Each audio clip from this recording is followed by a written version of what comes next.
Ali ste vedeli, da je bila resnična zgodba o Loraxu navdihnjena z dnevnikom, polnim samih tragedij?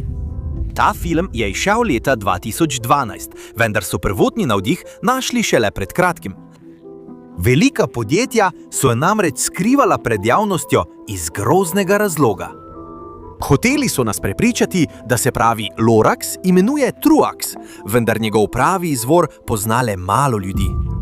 In ne govorim o izvirni knjigi, ampak o tistem, kar je navdihnilo nastanek knjige.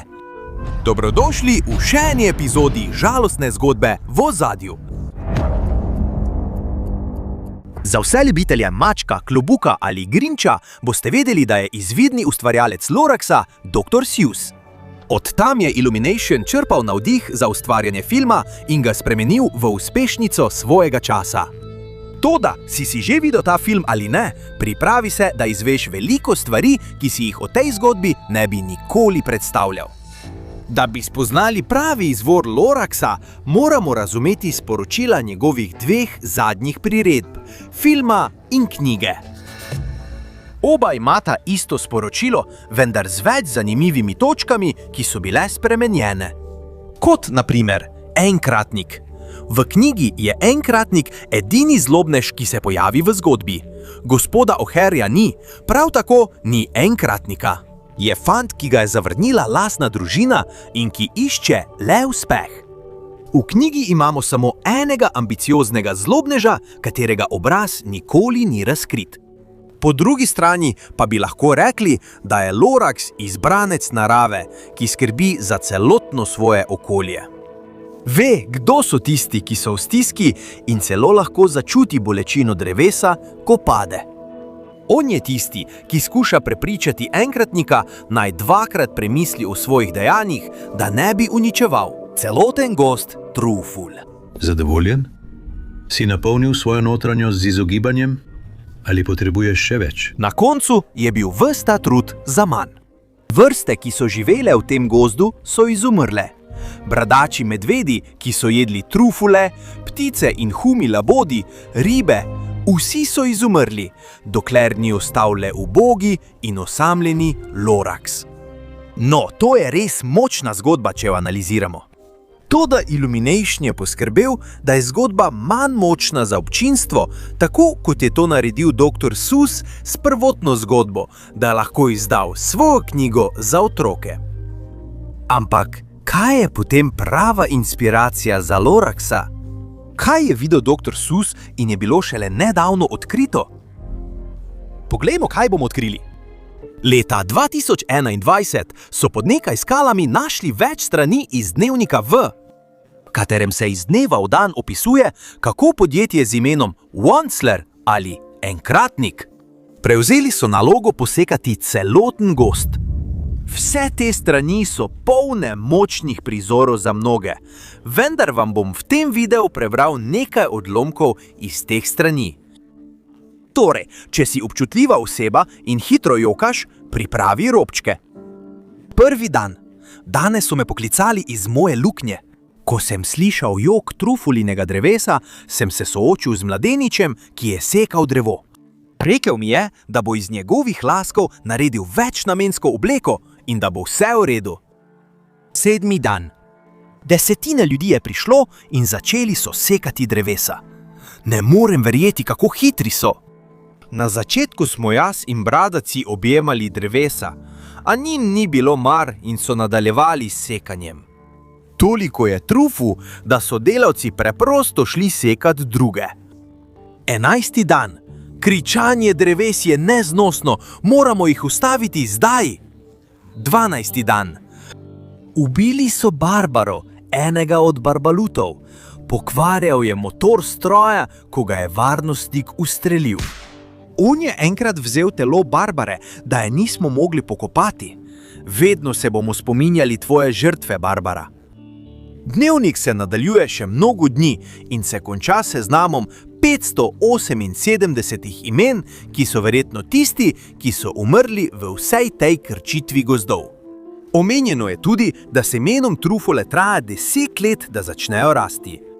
10 let, da zrastejo v drevo in še 10 let, da začnejo roditi sadove. tako kot v knjigi doktorja Seussa. To nam tudi pove, da so bila drevesa popolnoma iztrebljena iz narave, zaradi česar je nemogoče dokazati, da je ta dnevnik avtentičen. Vendar se verjame, da je imel dr. Seuss dostop do tega gradiva, da se je navdihnil in ustvaril svojo knjigo, ki je kasneje postala ta film. Ampak ali menijo, da se je vse to zgodilo, ko je dr. Seuss za nekaj dni obiskal Afriko? Prav na istem kraju kot pred kratkim? Več znanstvenikov je odkrilo, da bi lahko obstajali dokazi o tem, kaj je navdihnilo oblikovanje lika Loraxa. In res je, to je zelo zanimivo dejstvo. Ampak preden odkrijemo žival, ki je navdihnila Loraxa, pusti nam komentar, če ti je video všeč in ga prosim deli, če ti je mar. Skrb za okolje in njegovo ohranjanje.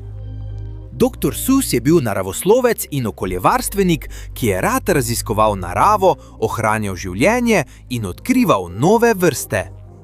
On in njegova žena sta obiskala rezervat divjih živali v Keniji v Afriki istega leta, ko je bil napisan Lorax, vendar tik preden je bil objavljen. Med obiskom sta naletela na vrsto imenovano opica patas. In to ni slaba šala o nogah. Ta opica je zelo drugačna od drugih vrst opic. Zaradi dlake na obrazu se jim oblikuje nekakšni brki. Poznani so tudi kot oranžna opica ali rdeča opica. Nekaj zelo podobnega liku, o katerem smo že govorili. Dr. Seuss je bil močno navdihnjen s to živaljo pri ustvarjanju Loraxa, saj imata veliko skupnega.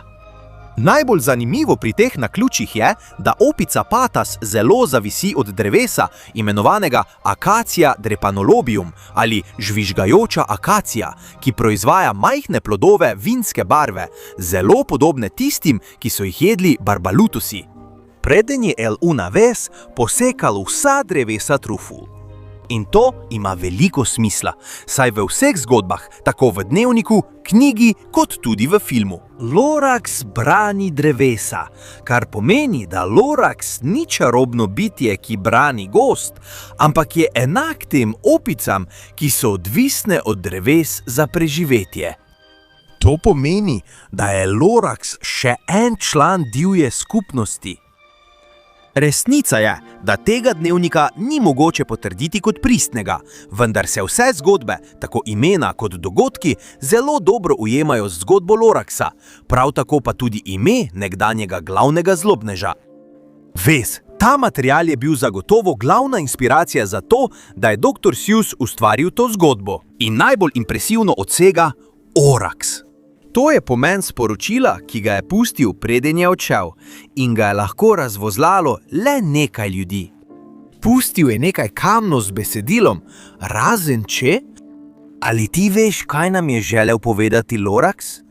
Dal ti bom nekaj časa, da to razvozlaš, preden ti dam pravo razlago. Medtem pa poglejmo, zakaj je dr. Seuss sploh ustvaril Loraxa. Nekaj, česar mnogi niso vedeli, je, da so velike korporacije zelo sovražile dr. Seussa. In potem, ko je bila ta knjiga izdana, so podjetja naredila vse, da bi knjigo odstranila. Ali ste vedeli, da je dr. Seuss uporabljal ta vzdevek zaradi lastne varnosti? V svojih delih je zelo kritiziral podjetja, ki so si želela le več in več denarja, in ta podjetja so ga zelo sovražila. Zato se je Theodor Geisel odločil uporabljati ime dr. Seuss, da bi se tako zaščitil pred vsem slabim, kar bi mu lahko storili. Sovraštvo teh podjetij je bilo tako veliko, da so ustvarila zelo vznemirljivo različico Loraxa, imenovano Truax, kar je pravzaprav zelo zanimivo ime. Pomen za imenom Truax pojasnjuje, kakšen je bil namen tega temačnega lika. In s tem, da je Lorax prodal več kot 600 milijonov izvodov, so ljudje dobili slabo mnenje o teh podjetjih. Tisti, ki so se ukvarjali s sekanjem dreves za gradnjo hiš in stanovanj, so bili dolgo časa diskriminirani. To je bil glavni razlog, zakaj so želeli odstraniti Loraxa iz vseh knjižnic in šol za otroke. Truax izhaja iz tru ali resnica, medtem ko X izhaja iz Loraxa, nekaj takega kot resnica Loraxa. Želeli so predstaviti svoje stališče glede sečnje dreves in povedati, da je ta potrebna. In drugače bi bilo več onesnaževanja zaradi uporabe nafte in slabših kemikalij za okolje. Na koncu ta nenavadna ideja ni bila pomembna. Sporočilo Loraxa bi lahko prenesli še več let kasneje. Zlobnež je bil odstranjen. Enkratnik je ostal popolnoma sam v svoji zapuščeni tovarni. Ni ostalo nobeno drevo in tudi nobena žival ni bila več živa. Lorax se je preprosto dvignil v modro nebo, kjer ga bomo vedno lahko videli. In zadnje seme trufole je bilo zaupano edini čisti duši, ki jo je Lorax tet kdajkoli spoznal. Ta fant bo zdaj moral posaditi to seme in skrbeti zanj. Enkratnik končno razume zadnje sporočilo, ki ga je pustil Lorax. To sporočilo je bilo puščeno na kupu kamnov, na katerem piše: razen če kaj. Enkratnik razume, da to sporočilo pomeni, da se nič ne bo izboljšalo, razen če je nekomu res zelo mar. Tako enkratnik pokaže svoje obžalovanje in spozna, da bodo tisti, ki si resnično želijo nekaj dobrega, zmagali. To vidi pri malčku, ki je obdržal seme trufula, tako kot smo mi to videli v zgodbi o Loraxu proti slabi zgodbi o Truaxu. Malček bo tako, mogoče, postopoma skozi leta ustvaril nov gozd truful okoli skal, ki jih je pustil Lorax. Skale, na katerih je morda pustil svoj dnevnik, zelo navdihujočo zgodbo, ki bi lahko spremenila svet.